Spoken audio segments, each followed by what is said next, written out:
Today we're going to be tying a balanced leech. I've got a size 8 jig hook here in my vise. I've got a sewing pin and I've got a green colored bead. And what I'm going to do is just drop this sewing pin through that bead. Make sure it doesn't go through the hole in the top. And then I'm going to take a measurement of how long I want this to be.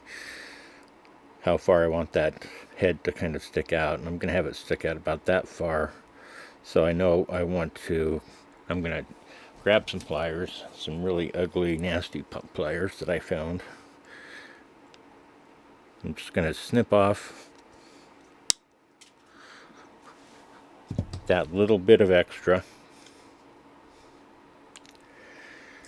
That's ready to go now, so we're going to just grab our thread, and I'm just going to use some green olive sheer 14/0. I'm just going to get that started on the hook here. We'll get ourselves a nice thread base laid down, just taking wraps going back. And there's quite a long ways to travel, so I'm not, and this is going to be packed with semi-seal dubbing, so I'm not too worried about there being space, but I prefer to be tying down up against thread rather than against the bare hook. So we're going to take that back to about the bend, and then I'm going to just bring that back up forward. Probably to about there is all I need. Next, we're going to secure what we just cut off. So I'm going to kind of take that, I'm going to want that on the top of my hook. I'm going to kind of gauge about how long I want that to extend over the top of my hook. That's going to be about good there. So I'm going to take some careful wraps here, fairly tight, just to begin the process of securing that pin and that bead to overhang that jig hook. And the jig hook eye is going to be sticking down below. The idea with the Balance Leech is that it's going to kind of hang evenly, actually probably upside down, when you have it out on the water. These things are incredibly effective. So I'm going to take a second or two here just to get this all prepared by tying that pin all the way down. Sometimes be careful towards this back end if you've cut it off like I have, just because that can be pretty sharp. And it can cut your thread. So we're just going to go like that, and we're just going to transition up to behind our bead. And our material will push that bead up pretty tight. Some folks will put lead on right here in this section here. Sometimes I do, sometimes I don't. I think this tungsten bead is enough to give me the balance that I'm looking for in the pattern. So that's all I'm doing right now, is getting quite a few tight wraps down over this pin, just to make sure that I keep that nice and secure on the very top of the shank of the hook. So pretty much all of the fly is going to be tied with the Arizona semi-seal, and I'm just using a dark olive green. I've pulled out a nice clump of that dubbing here. And I want to tie this right about in the center, as close to the center as I can. So I'm just going to take a wrap or two just to make sure I've got this about where I want it. And this is going to be a very long fly, which is okay. I'm going to go ahead and fold that material over, kind of pull out those little loose fibers that are kind of left. And we're going to go ahead and take a few wraps to secure that into place. Right on the top of the shank of the hook is what we're going for here. About like that. And then I clean it up a little bit, just the OCD in me. This is going to be so furry that that's not going to be overly needed, but you get the general idea here. I like to tie in a piece of kind of medium-sized gold wire. We'll use that after we dub the body here, just to help secure make the fly a little bit more durable. You'll be able to see it a little bit, but not a heck of a lot. We'll go ahead and tie this back to where the abdomen, I don't know if leeches have abdomens, but where the back end of it before the tail starts.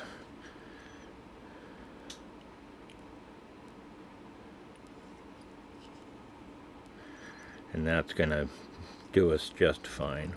So I'm just going to use the dubbing tool. This one is, I have a few of them. This one's really handy. Spins really nicely. I'm just going to go ahead and connect my thread to that. Then I just let gravity hold it straight down. But I do have a long way to travel, and we may make more than one dubbing loop here. So I'm going to make this an oversized kind of dubbing loop. So I've got that still in my dubbing twister there. I'm going to take my thread over the top of the hook. I'm going to take a couple of wraps around the base of that, pull that tight, and then I can tie backwards. And then that dubbing loop will be starting right at the back end of my hook. I've got myself a little dubbing twister. I've got several different varieties. We're just going to use this one today. I'm going to get that attached onto my thread here. It's like that. I can then kind of let it hang. And I want this dubbing loop to be fairly big, so I'm going to go ahead and make sure that it's dangling down quite a bit. Then I'm going to take my thread, I'm going to take it right over the top of the shank of the hook here. I'm going to take a couple of wraps around the base of that dubbing loop there. That allows me to kind of tie back, so that dubbing loop is going to start right at the back end of the fly. Then I'm going to travel back up to the front, because the front is where I need my thread to be when we get our dubbing moving up on the shank of the hook here. So at this point I've got that thread up at the front. I've just hung it on my bobbin cradle just to kind of keep it out of the way while I work on this dubbing loop here. So I'm going to take a couple of chunks of this same dubbing that we used for the tail.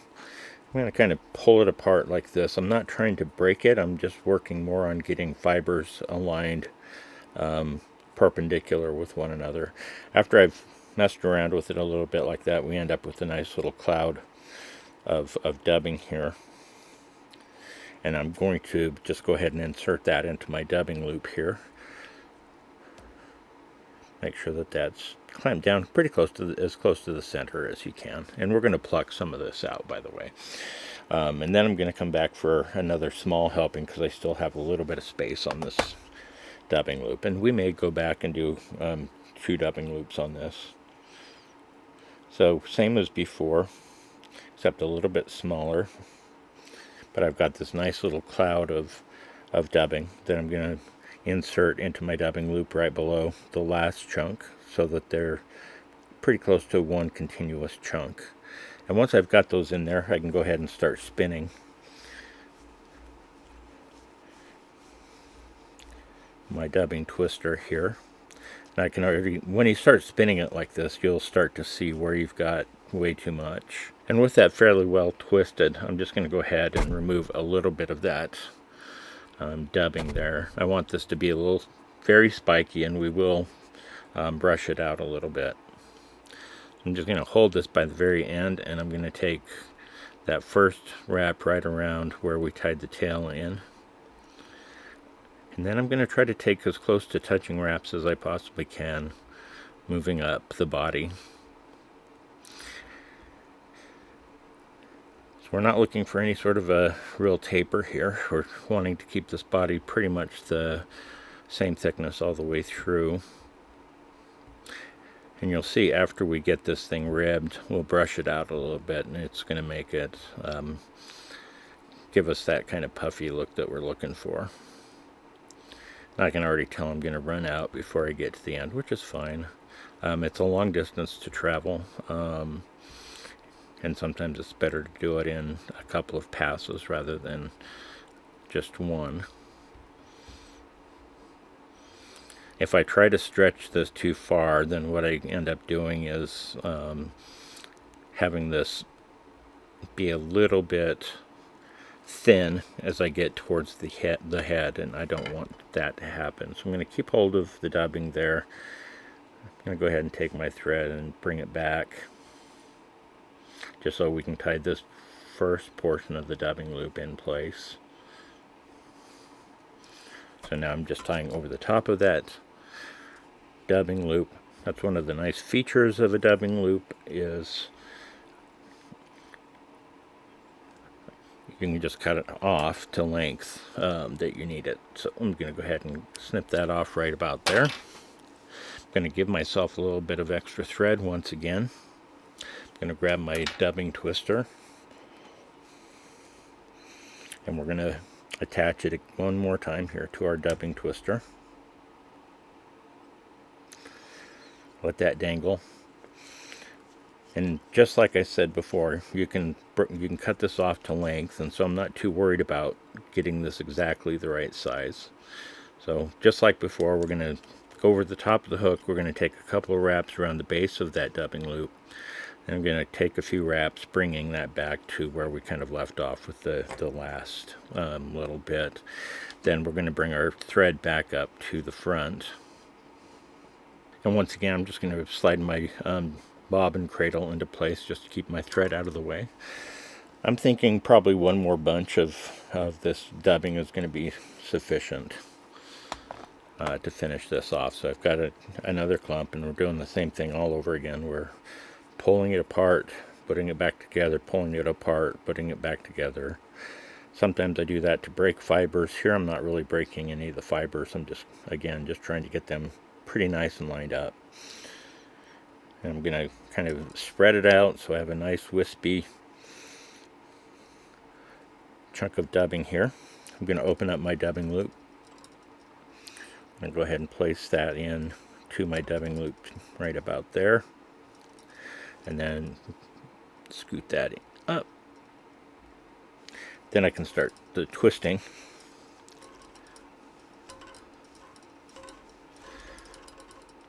And just like last time, you can kind of see, some of these areas that are a little bit thicker, and I'll just go in and with my fingers and pick some of that out.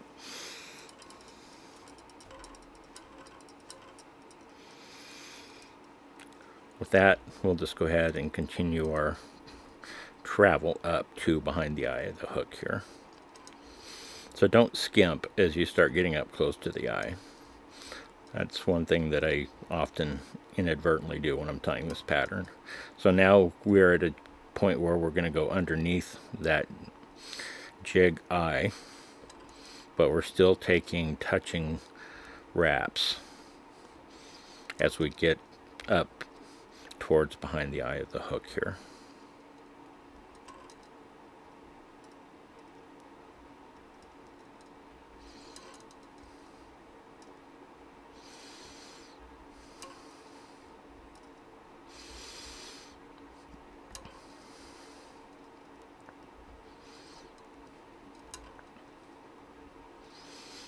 So we're kind of right up where we want to be at this point. Move our bobbin thread out of the way. Tighten up my thread just a little bit now that I've taken off the bobbin cradle. I'm going to throw a wrap or two over the top of my dubbing loop just to secure that nicely in place. Take a few wraps behind the head as well. And at this point you can hopefully see that it has pushed the bead right up against the end of that pin. Turn my vise a little bit so I can cut that dubbing loop off fairly close.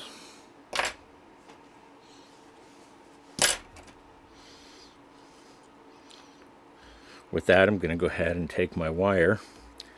I'm just going to run it in very open spiral wraps, mostly for durability. You're not going to see a lot of this through all of this seal dubbing.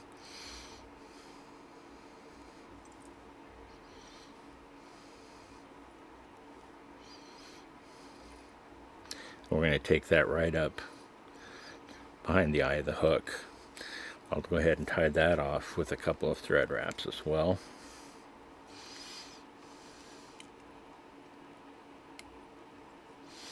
from there. I'll just turn my vise a little so you can see, but we're just going to do we're going to wiggle that wire back and forth until it breaks itself off. And once we're there, I can go ahead and whip finish. And after we whip finish, we'll go ahead and brush this thing out a little bit.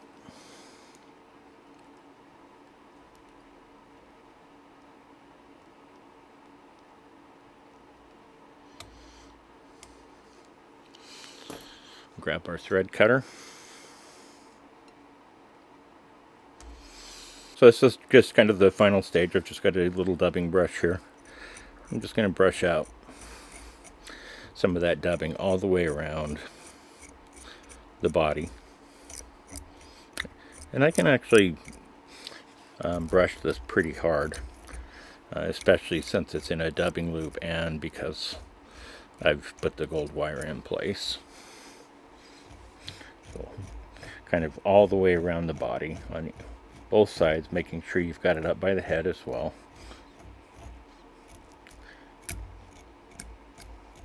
And underneath.